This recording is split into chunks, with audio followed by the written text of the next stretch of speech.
किसने बनाया? ये प्रदोष की पूजन का नियम किसने बनाया? ये प्रदोष की संध्या काल का, प्रदोष के समय का पूजन का विधान कौन बनाया? ये प्रदोष के समय पर एक बेलपत्र चढ़ाने का विधान किसने बनाया? प्रदोष के समय पर एक समीपत्र चढ़ने का विधान किसने बनाया? प्रदोष के समय पर अगर मान लो कोई भिखारी से भिखारी व्यक्ति भी है जो ठेला चला रहा है, उसके पास में खाने के लिए कुछ नहीं है, फटे कपड़े पहन रहा है, उसकी जिंदगी में कुछ भी नहीं बचा और कर्जे में लदालूम हो गया, एक चावल का दाना अगर वो प्रदोष के दिन, प्रदोष काल में शाम के समय पर शंकर के शिवलिंग पर चढ़ा देता है तो 3 या 4 प्रदोष में उसका कर्जा चूकना प्रारंभ हो जाता है। वो प्रदोष का विधान है।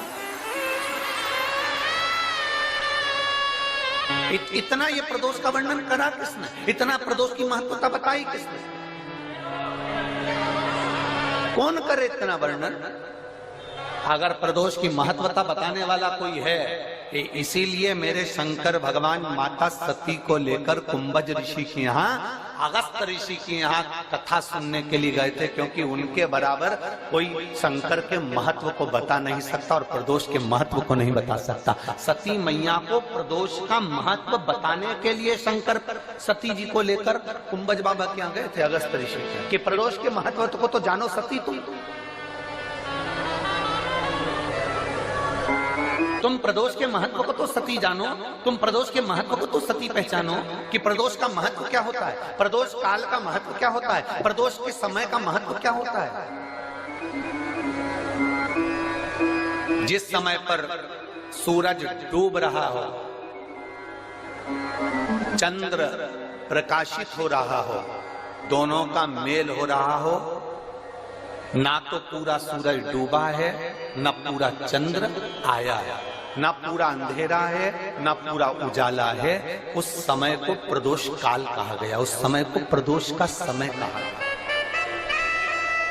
प्रदोष काल कहा।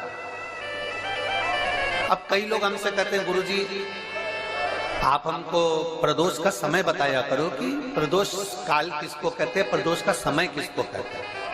अब एक बात हम आप सबसे कहना चाहते हैं, जितने लोग आस्था चैनल पर सुन रहे हैं, जितने फेसबुक यूट्यूब पर सुन रहे हैं और जितने रेवाड़ी की इस पवित्र धरा पर कथा को सुन रहे हैं, आप सबसे एक बात कहना चाहेंगे, अगर हम समय देखकर बताएं आपको कि शाम को 6 बजे, 6:30 बजे, 6:30 पे लेकर 7:30 के बीच में ये समय है, या 5:30 से लेकर 6:30 तक का ये समय है, या हम तुमको बोल दें कि इतनी बजे ये समय प्रदोष काल का रहेगा या इतनी बजे ये समय रहेगा, तो देखिए कभी कभी ठंड का समय आता है तो दिन जल्दी ढल जाता है, कभी कभी गर्मी का समय रहता है तो दिन बहुत लेट ढलता है। इसलिए समय की गणना से मत चलो, आप तो ये अंदाजा लगाकर रखो कि दिन ढल रहा हो, अंधेरा होना शुरू हो रहा हो, सूरज डूब रहा हो, चंद्र प्रकाशित हो रहा हो, अंधेरा अपना काम कर रहा है, सूरज ढलता जा रहा है, दिन कम होते चले जा रहा है और अंधेरा थोड़ा बढ़ते चले जा रहा है। इन दोनों का जो मिलन का समय हो, अब वो कितनी भी बजे, आप तो बस उसके मिलन का समय निकाल लो, वही समय प्रदोष काल कहलाता है, वही समय प्रदोष काल। सुनना महाराज, सोमवार की प्रदोष पड़ती है तो शंकर भगवान कैलाश पर निवास करते हैं, मंगलवार की प्रदोष पड़ती है तो शिव काशी में निवास करते हैं, बुधवार की प्रदोष पड़ती है तो शिव रजत भवन में निवास करते हैं, गुरुवार की प्रदोष पड़ती है तो शिव गंगा के स्थल पर निवास करते हैं, शुक्रवार की अगर प्रदोष पड़ती है तो शिव नीलकंठ पर विराजमान होते हैं, शनिवार की अगर प्रदोष पड़ती है तो शिव शमी के वृक्ष के नीचे रहते हैं, और रविवार की जब प्रदोष पड़ती है तो शिव बेलपत्र के पेड़ के नीचे निवास करते हैं। महाराज ये एकादशी शंकर से कह रही है कि आपका स्थान ये नहीं कि आप कैलाश पर मिले, उस बार को, उस तिथि। हमारे यहाँ कहते हैं सोमवार की जो प्रदोष पड़ती है वो इच्छा पूर्ति करती है, मंगलवार की प्रदोष रोग से मुक्ति देती है, बुधवार की प्रदोष कामना की पूर्ति करती है, गुरुवार की प्रदोष शत्रुओं का नाश करती है, शुक्रवार की प्रदोष सुख और शांति देती है, शनिवार की प्रदोष संतान का सुख देती है, और रविवार की प्रदोष जो काम दुनिया में कोई नहीं कर सकता वो अचूक फल की प्राप्ति रविवार की प्रदोष करा देती है। महाराज ऐसी प्रदोषों का नियम वर्णन किया चाहिए। भगवान कहते ठीक है तू थोड़ी देर खड़ी हो। एकादशी सम्मुख खड़ी हुई, पार्वती जी ने जिस अंगुष्ठ का जल पीने के लिए लिया था हाथ में, बस पीने ही वाली थी, शंकर भगवान ने वही हाथ में जल लेकर एकादशी के हाथ में उसको देकर कहा ले, ये मेरे द्वारा निर्मित एक व्रत है जिसे त्रयोदशी के दिन तूने मांगा है, मैं तुझे देता हूँ। आज इस व्रत का फल मैं तुझे प्रदान करता हूँ। अब तू जिस जीवात्मा को लेकर जाएगी उसका पाप प्रबल नहीं होगा। किसी स्त्री पुरुष बालक बुजुर्ग जो भी होगा जिसने प्रदोष का व्रत करा होगा वो जीवात्मा को तू किसी फल की कामना से नहीं स्वतः ही लेकर चली जाए, उसमें कोई कामना नहीं है। बन सके जीवन में 11 प्रदोष या 26 प्रदोष करने के बाद आप उसका उद्यापन कर कर विराम भी दे सकते। पर जीवन में एक बार प्रदोष का व्रत मौका मिले, जिस कामना से जिस दिन का भाव आपके मन में आए कि मुझे रोग से मुक्ति पाना है तो ये प्रदोष मुझे करना है, मैं और रोग मुक्ति के लिए हम मंगल जो भी आपके मन में आ रहा है, संतान प्राप्ति के लिए शनिचरी प्रदोष आप उसका स्मरण करें। फिर लिखा शिव महापुराण में बड़ा सुंदर लिखा वेदव्यास जी ने, मान लो आप प्रदोष का व्रत नहीं कर सकते, आप अगर व्रत नहीं कर सकते तो प्रदोष के दिन प्रदोष काल में शाम का समय सूर्यास्त का कुछ पल कुछ घड़ी के पहले से लेकर बाद तक का प्रदोष काल के अंतर्गत आप शंकर जी के मंदिर में जाकर 1 लोटा पानी 5 बेलपत्र भी अगर समर्पित करते हैं तो संपूर्ण प्रदोष का फल आपके भाग्य में प्रबल हो जाता है। शत में नमक का सेवन वर्जित होता है। कारण क्या कारण होता है? उसका एक कारण माना गया नमक की वर्जितता। जिस समय पर एक नगर में एक ब्राह्मणी रहती थी, बहुत भाव से सुनिएगा, प्रदोष व्रत नमक को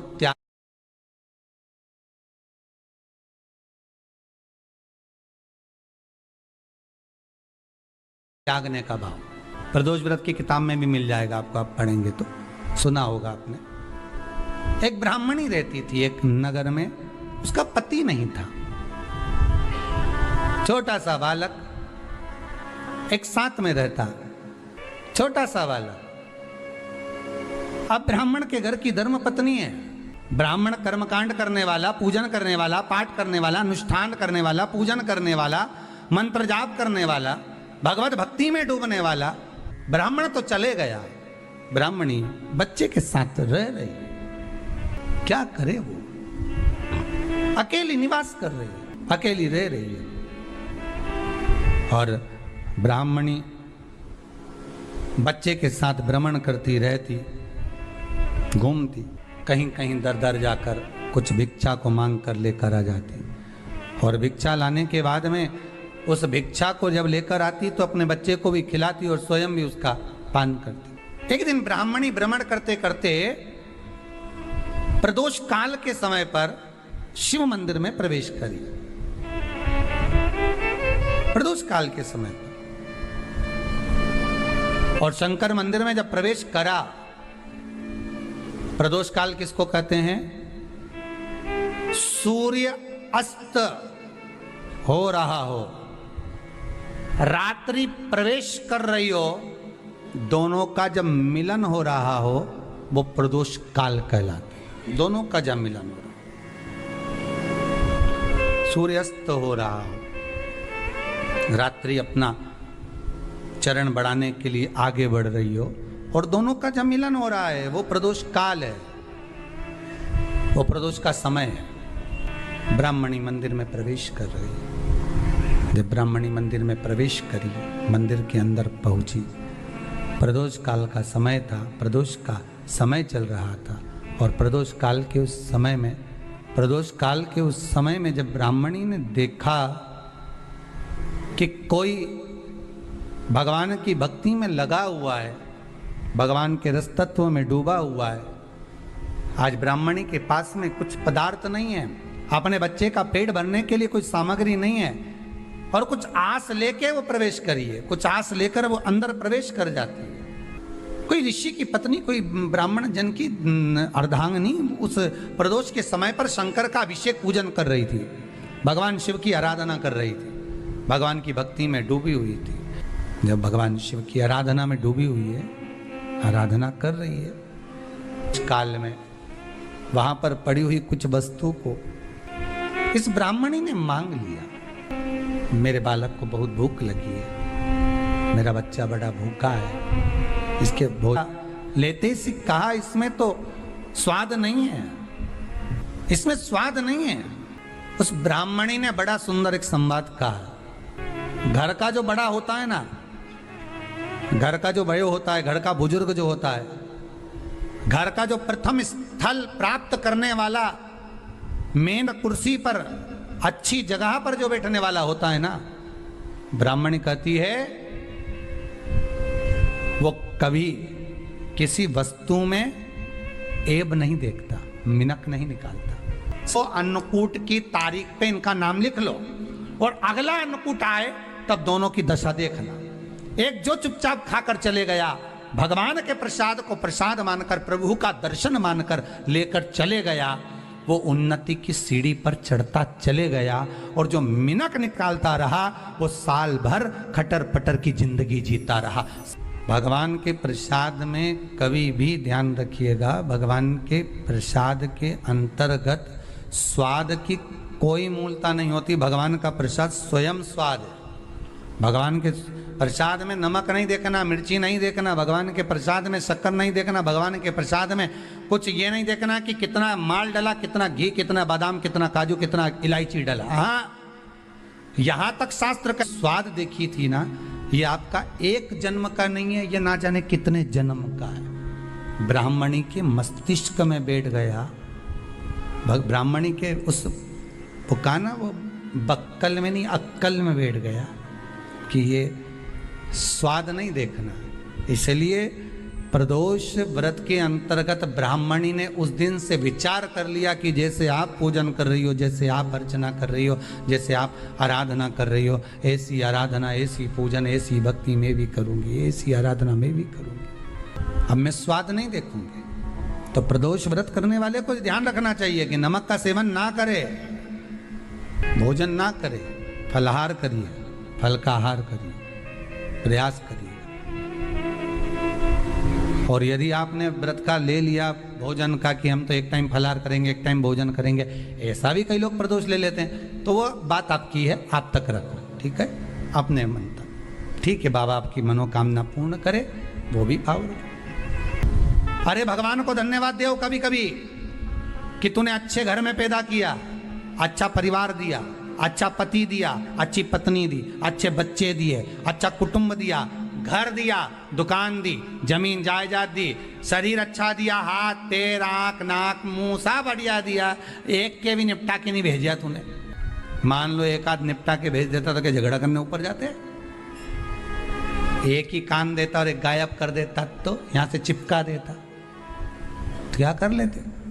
हाथ एक देता और एक गायब कर देता तो क्या झगड़ा करने जाते ऊपर कि मुझे ऐसा शरीर दिया? नहीं, भगवान को धन्यवाद देना कि मुझे अच्छे घर में पैदा करा, कटोरा लेके वहां चौराहे पे नहीं बिठाया, तूने अच्छा घर दिया, 2 समय की रोटी दे रहा है, खूब जोरदार शरीर दिया, भजन करने का मुहूर्त दिया, और बचा कुचा था तो ये सियोर वाला महाराज दे दिया, कथा सुनाने वाला।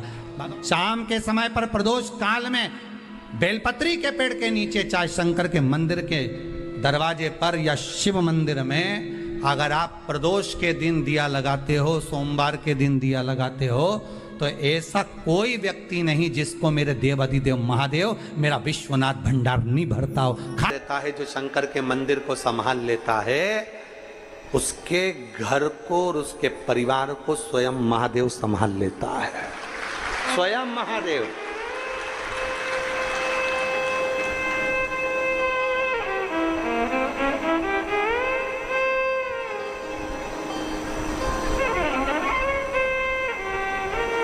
आप शंकर को संभालो, आप शंकर का मंदिर संभालो, आप शिव महापुराण की कथा संभालो, आप भगवान की भक्ति संभालो, महादेव तुम्हें संभाले, तुम संभालो उसको। उस कथा में अपन जानेंगे कि फुलेरा में रुख बदल कर देख लिया, दुकान बदल कर देख ली, सब कुछ बदल कर देख लिया, आज साउंड सेट नहीं है। तुमने घर का फर्नीचर बदल कर देख लिया, सब कुछ बदल कर देख लिया।